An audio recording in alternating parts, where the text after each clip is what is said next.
Okay, so welcome everybody. My name is Jackie Malloy and I'm responsible for the projects and communications at Meaningful Aging Australia. As we begin today's session, let's acknowledge the traditional owners of the various lands where we are gathering today. You can hold them in your mind, or you might like to put them in the chat. For the Melbourne-based team of Meaningful Aging Australia, here in the northern side of Melbourne, it's the Wurundjeri people of the Kulin Nations. And we pay our respects to elders past, present, and emerging.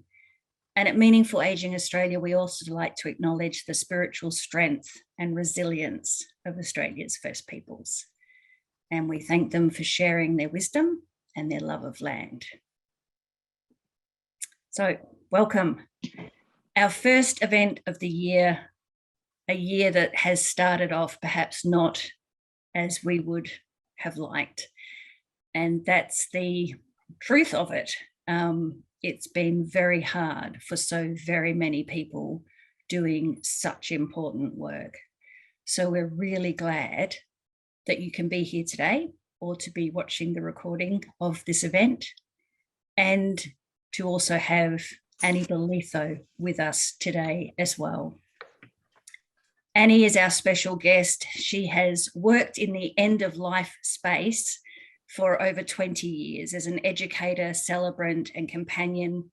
She's the author of a book called Death, a Love Project. And I'd encourage you to go to her website, anniebolitho.com.au, to learn more about Annie. I think you'll be glad you did. And I know you're going to be glad to meet her today if you've not met her before. We're delighted to have her with us to help us all go a bit deeper on how we can care for ourselves. Welcome, Annie.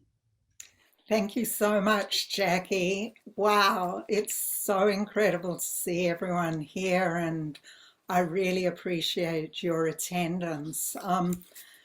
Look, I am someone who cares about life, and that means I care about death. And I know that there are no experts on the subject of death. It's just something that people have to navigate. And I'm very honoured to be given the opportunity to talk today. I have some notes here and I will refer to them.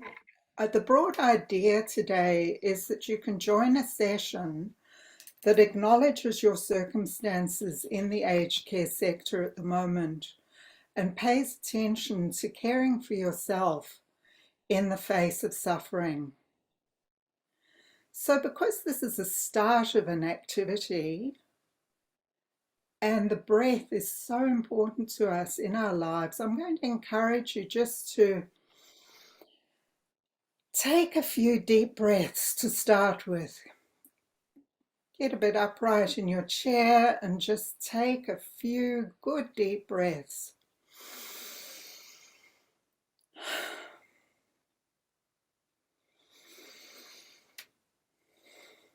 So I'm going to start by being upfront about pain and suffering and the reality that people pass away. Then I'm going to offer an extremely simple way of thinking about self-care. We'll do some activities, and if there's time, I'll close with a poem. So the first thing I want to say is that the world needs you. Australian society needs you. Australian families need you.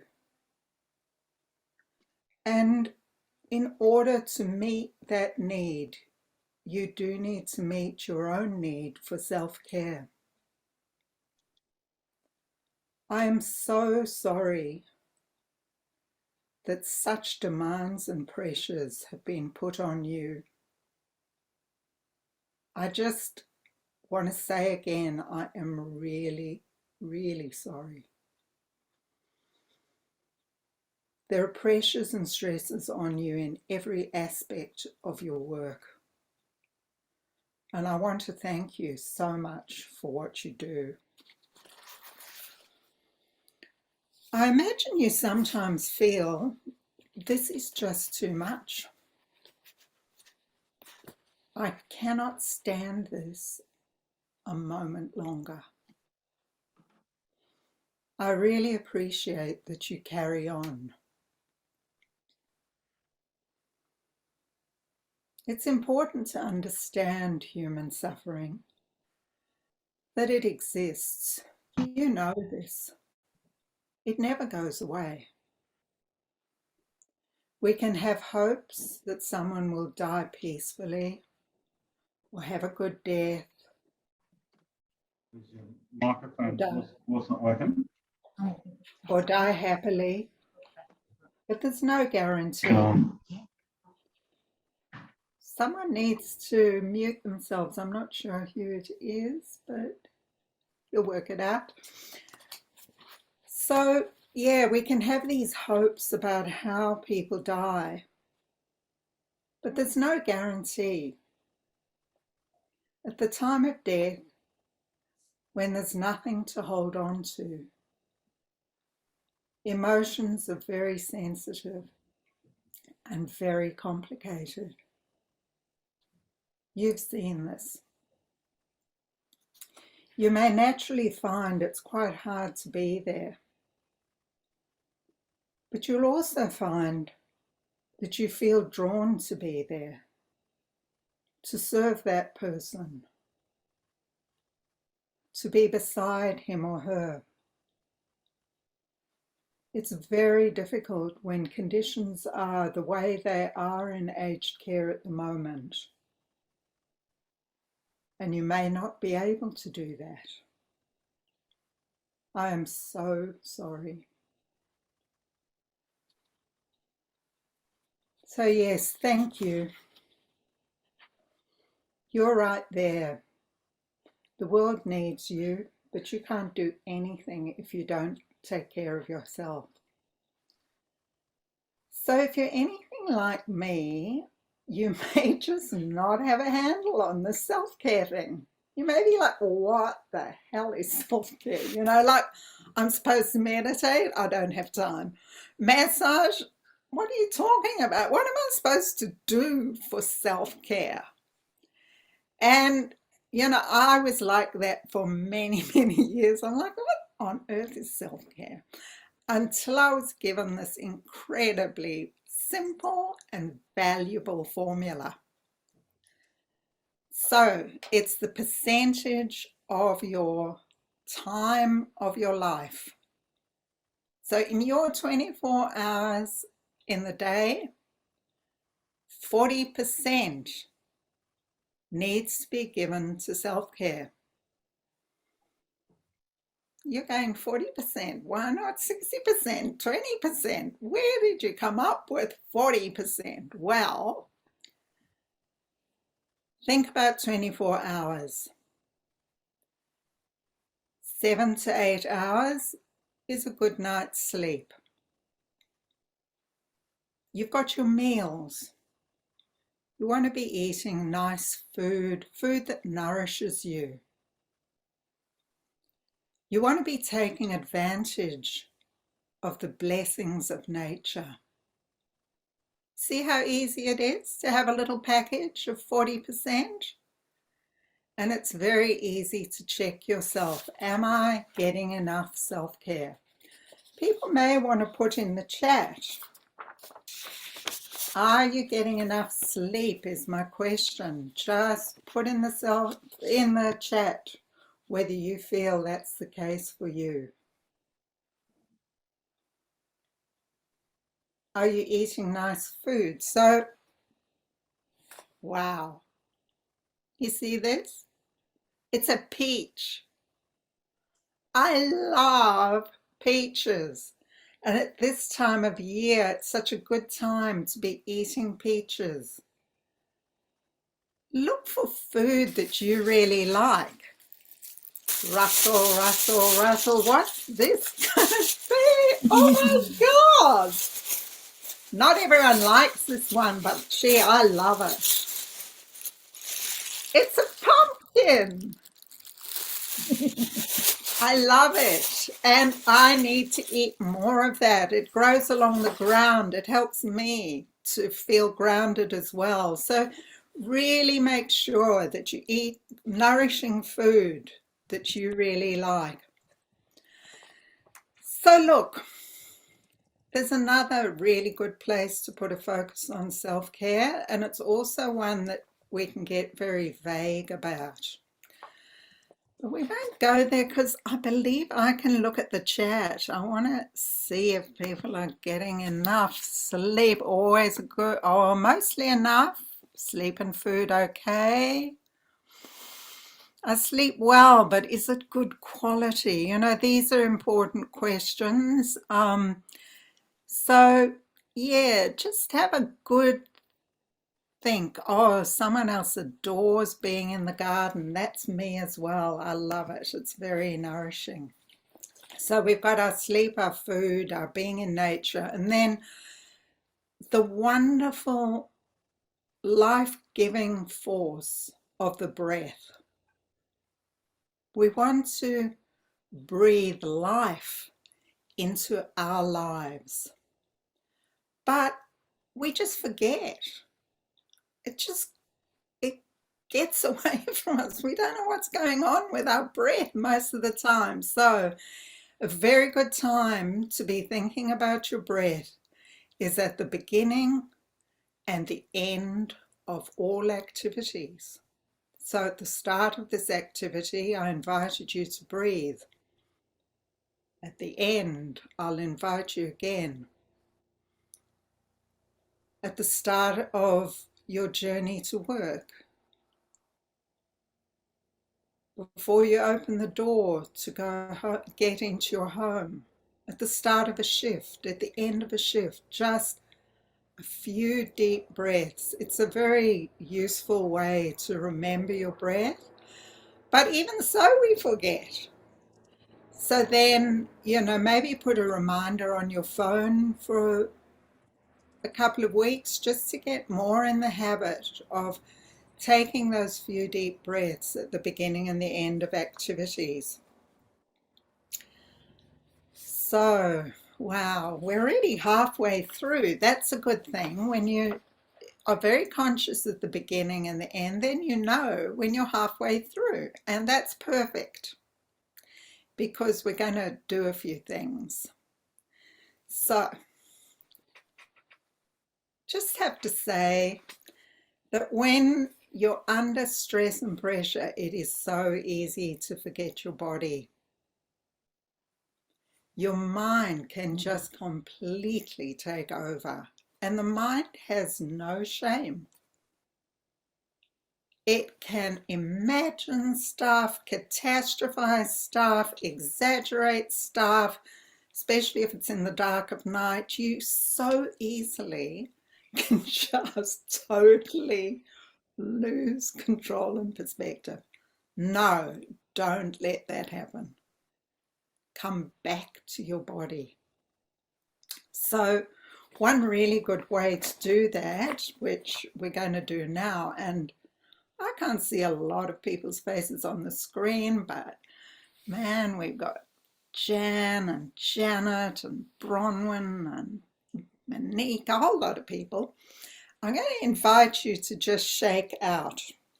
I think shaking out's a brilliant thing. Just have a little shake around. I want to see a bit of a shake. Come on, Jackie Malloy. Woo, woo. Yeah, yeah. Oh, wow. Karen's so impressed. She's shaking out in person. Woo. Lovely. And you notice that your breath starts to become a little bit more natural. That's lovely. Now, there's never a problem with throwing in a little bit of humor. This is my little hat to remind me of the blessings of nature. Okay. And a bit more of a shake out. Wiggle those ears. Yeah, lovely. So good for your breathing if you're ever feeling like things are on top of you. Another good thing for just settling down is to make contact with your own body. So I'm going to invite you, just take your one hand in the other.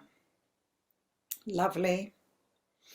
And with your thumb, just kind of explore the palm of your hand. Yeah. The bumps, the smooth bits, the edges. It's a pretty hard working hand. It just basically never stops. And your fingers, give them a little stroke, each finger. Okay, and you're just kind of coming into more of awareness that you've got a body and this hand of yours works really hard. Stroke the whole hand and then take the other hand in your hand. And you may now start to feel the wrist. What's going on at the tips of your fingers? Wow, they have a big job sensing stuff. Your thumb. Remember that we are special. We're humans. We've got a thumb that enables us to do so much stuff, you know, like picking up, helping. All that happens because of our thumb. So yeah, now we can just give our little darling hands a bit of a joint thing. And again, it kind of settles the breath. Now, when you're doing something like that, it's a massive bonus if you have a lovely fragrance around you. So this is a little bottle I bought at the $2 shop. This is a little nice oil I got recently, and this is my takeaway chopstick. So I'm just going to put the oil in with my chopstick. I don't want too much in my bottle. You might want to put a drop of milk that way as well, because it kind of spreads the oil around. And then, oh man, you should smell it around here. It is so beautiful. Ah. Anyone can do this. It's a massive benefit, especially in this hot weather. Just put it in the fridge and then pull it out, and there's nothing like this gorgeous light fragrance to encourage you to breathe. Don't forget to put the top on your bottle because don't want spills. So yeah, those are things that I find very simple, and I'm just going to come back to review our session. Firstly, that it's very important to be able to talk to people about suffering, loss, and that affects us. And the formula, I'm sorry, thank you, I love you, I appreciate you. That's very, very powerful. Secondly, self-care. So easy to just remember 40%. Check in with yourself. Have I had enough self-care? My sleep, my food, enjoying the blessings of nature. Simple activities. Just appreciate them. Take time with your peach. Don't rush it. The atomizer. Ah, your gorgeous hands. And just to finish with, I have a poem, and it was written so long ago I couldn't believe that it was available to me. It's by a woman called Emma Lazarus. She wrote it in the 1800s, and she's talking about women working. And she calls that work stubborn work. She says that women can't shun that work.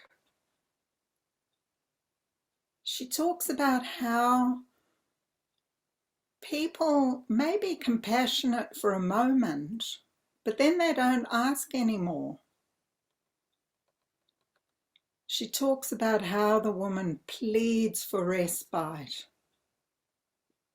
but people are just hurrying past. I'll take it up there. The hurrying throng of passers-by will crush her with their onward rolling stream. Much must be done before the brief light die.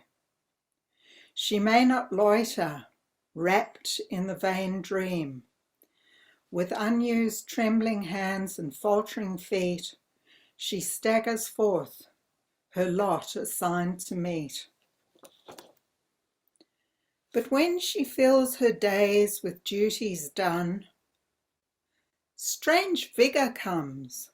She is restored to health. New aims, new interests rise with each new sun, and life still holds for her unbounded wealth. All that seemed hard and toilsome now proves small, and naught may daunt her. She has strength for all. So that's Emma Lazarus, and Jackie will put a link to that. Thanks very much for this opportunity, Jackie. I think there might